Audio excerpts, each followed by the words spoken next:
Karibu Mwanaspoti. Leo katika maktaba yetu ya wachezaji nimeshika kurunzi na kitabu cha mchezaji Lamine Yamal. Tunamulika maisha ya kinda huyu hadi sasa hivi. Lamine Yamal alizaliwa tarehe 13 Julai mwaka 2007 katika mji wa ADL Rakafonda.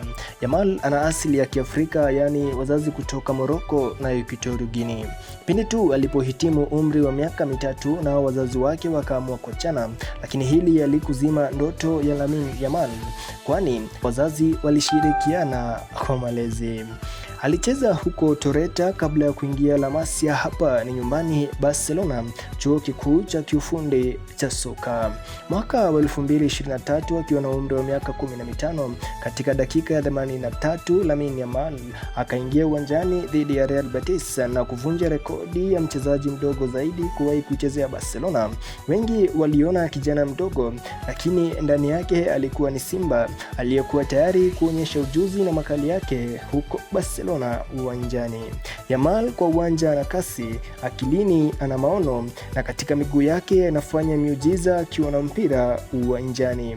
Huyu kinda hachoki, hachezi kwa hofu, anacheza kwa ustaarabu wa aina yake na kuandikisha historia kila anapoingia uwanjani. Yani katika kila goli, kila pasi anaandika waraka mpya kwa kizazi cha soka. Tarehe 8 Septemba mwaka 2023 akiwa na umri wa miaka 16 alivaa jezi ya taifa ya Hispania na kufunga goli la kihistoria dhidi ya Georgia. Historia nyingine ikaandikishwa hapa, mchezaji mdogo zaidi kufunga kwa timu ya taifa ya Hispania. Jina likabaki kuvuma, sio Hispania pekee bali duniani kote.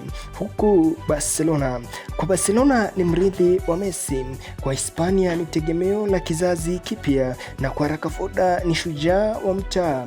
Kwa dunia mzima ni kumbusho kuwa ndoto hata ziwe finyu na zianze nchini zinaweza kuibuka na kupeperuka juu. Hii si tu hadithi ya soka, hii ni hadithi ya matumaini, juhudi na mustakabali unaong'aa mbele. Lamine Yamal, kinda wa miujiza, mfalme wa soka ya kesho. Mimi ni Spice Sports.